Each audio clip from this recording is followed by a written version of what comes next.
In the year 1888, Bracken Mill survived on smoke, thread, and gratitude, and a man named Silas Greeley taught the town how to say thank you before they learned to count their dead. He built a factory along the river and called it a refuge from hunger. He built a stone house on the hill and called it the home for the unwanted. The river called it something else each winter when the ice turned the color of rust. On Sundays, Greeley sat in the front pew and bowed as if prayer were a contract witnessed by heaven. The priest obliged him. The town obliged the priest. Mothers obliged their fear. At dusk, the factory windows glowed, and from the hill a thin line of children filed to the looms like notes on a staff. Small hands in linen smocks, hair shorn, eyes lowered as if looking down could shorten the day. Greeley said he gave them purpose. The ledger in his office said he gave them yield. Those who asked where the children slept were shown the dormitory. Iron beds, folded blankets, a crucifix above each pillow. Those who asked where the sick were taken were shown a locked door labeled infirmary. Those who asked no questions were given blankets in winter and a seat near the stove in the church. When a town learns to live on favors, it stops asking how favors are fed. Eliza Hart arrived with a trunk, a teaching certificate, and the habit of writing down what other people forgot. She was hired to keep accounts at the home meals, lamp oil, needles, work hours, small rewards for obedience. She believed in order the way a carpenter believes in level floors. On the second night, she noticed the steam, a ribbon of warmth rising from a grate at the back of the hall, though the boiler below was cold. She marked it in her pocketbook, heat without fire, and listened as the foreman rang a handbell that made the looms grow louder. A boy coughed. The bell rang again. The boy stopped. Later, she found a drawer in the office labeled yield and waste. Yield had numbers. Waste had names, crossed out with a careful hand and an ink that never quite dried. In the margin, a sentence: heat improves compliance. Compliance improves yield. She closed the drawer and felt the desk breathing. Only the wood could not breathe. So the room did it for her, warm air entering her chest and leaving heavier than when it went in. That night she could not sleep for the sound of the river banging its fist on the sluice gate below the factory. The water had a memory the town did not share. Silas Greeley received visitors as if they were creditors and he the debtor. Determined to charm away the bill, he smiled at Eliza when she asked for medical records. "We do not medicalize poverty," he said, hands folded, cufflinks dull with use. "We cure it by converting pity into product." He showed her a brass switch that controlled vents hidden in the walls. He called it air. She called it pressure. "Discipline," he said, and the vents sighed. Below them, the loom room straightened like a congregation at the Gloria. The boys did not look up. He offered Eliza a stipend to keep her from taking on more than she could carry. She refused it, then wrote the amount in her book anyway, so the refusal would have weight. In the dormitory, she mended a hem and found a metal tag sewn inside the lining stamped with a number instead of a name. Under the bed, a small shoe waited for a foot that no longer needed shoes. The infirmary door was locked, the handle warm. She pressed her ear to it and heard nothing, which was worse than any sound. Silence, she learned, has a draft. When she finally saw the physician, he was leaving with a satchel and did not stop moving. He signed forms against the wall with a traveling pen and did not meet her eyes. Certificates lay inside the office chest, rolled like maps, underperforming. Transferred to river detail. There was no river detail. There was only the gate and the lever that lowered it with a sound like a hymn, catching in the throat.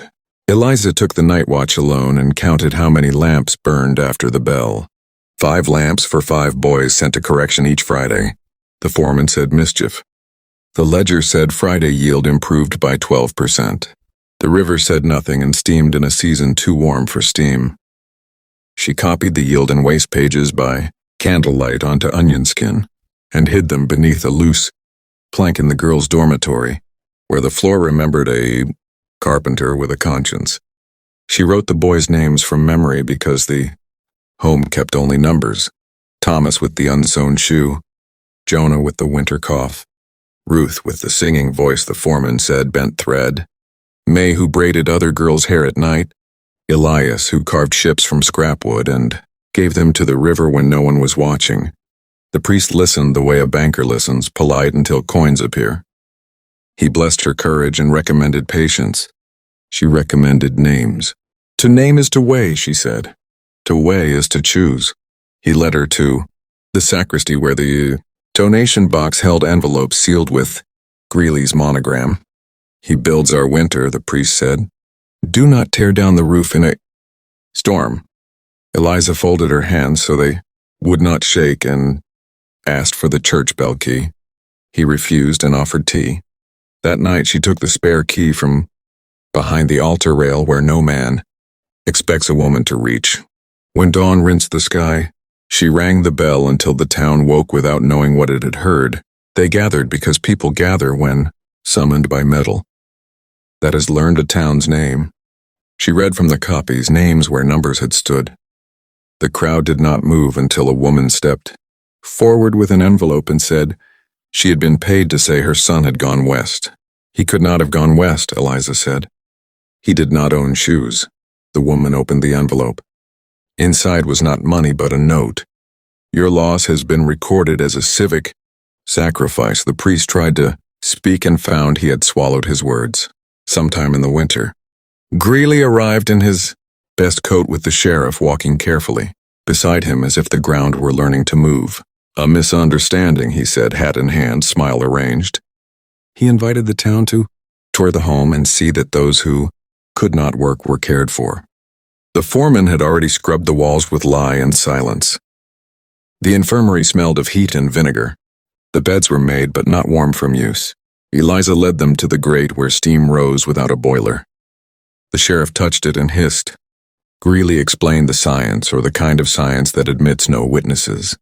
Moisture in old stone, heat from productive rooms, a natural tendency of air to obey those with a plan. We have saved these children from hunger, and taught them to build the very blankets that keep them alive, he said, and the sentence sounded correct until you put a hand on it. Eliza asked for the river detail. Greeley said the term was figurative, a joke among the men. She asked to open the sluice. He agreed, because men who have never lost a vote to the dead do not fear what moves underwater. They pried the gate with bars and prayer. The river coughed back what it could not keep down. Fabric cords knotted around bone.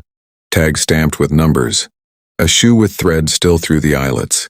A wooden ship with a boy's thumbprint pressed like a signature in sap. The crowd did not shout. Bracken Mill was not the sort of place that shouts at a ledger when it finally balances.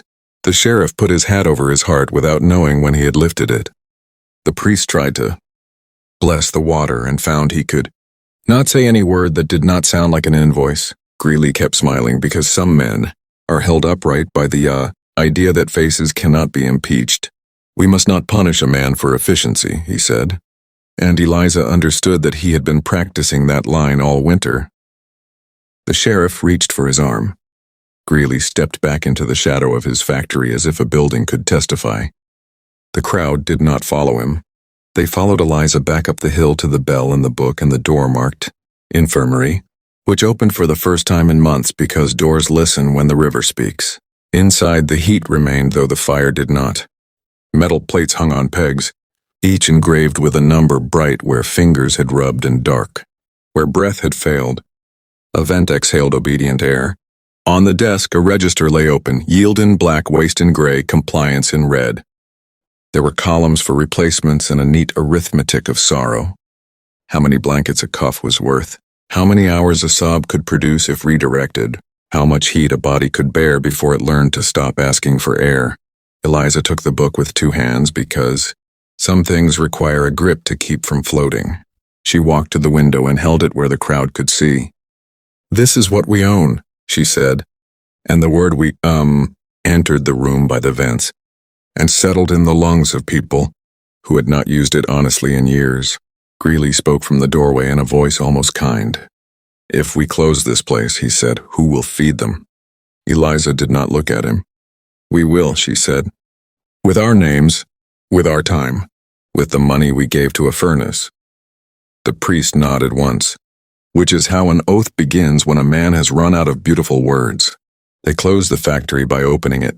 Windows thrown wide, vents turned off. The bell struck and struck until it learned a gentler note. The children were fed in the church. Hall on benches where grown men had kept their coats in winter. The town counted what it had, which is harder than counting what it has been promised. Some families left bread on the steps of the home at night because shame travels better under a moon. The sheriff wrote warrants and burned them because paper can make a man feel honest while doing nothing. He chose instead to stand at the river each dusk and say the names. Eliza gave him and listened to the gate breathe like an animal going to sleep. Greeley remained free because wealth often means never having to cross a threshold. You did not build. He moved his office to a room with no windows and spoke only in appointments. The boys stopped coughing. The steam thinned. The town learned how hunger sounds when it is not drowned by looms. It is not quieter. It is simply true. Winter came with the ordinary cruelties and none of the manufactured ones. Eliza taught the younger children their names until they could say them without looking down. She taught the older ones to sew without bleeding, and to sing while counting, so that a foreman's bell could never again tell a throat when to open. The priest sold the front pews and used the money to buy shoes. He stood at the door and apologized without homily. When the thaw broke the river's skin, men went to the bank with shovels not to bury coin but to unearth what the water still held. They found little because the river keeps some secrets out of mercy. Eliza kept the ledger not as evidence but as a confession she would read once a year on the day. The sluice was opened and the town remembered the price of warm rooms. Silas Greeley left for the city where men respect yield and do not ask how it was taught. He took his smile with him. Bracken Mill kept the bell. On cold nights, steam still lifts from the grate, though no hand turns the vents. If you pass the river and hear a loom counting without thread, you will also hear a second sound layered beneath it, a list of names spoken evenly, the way a scribe reads a balance before agreeing to pay. If it was meant to stay hidden, we will bring it to light and we will keep it lit.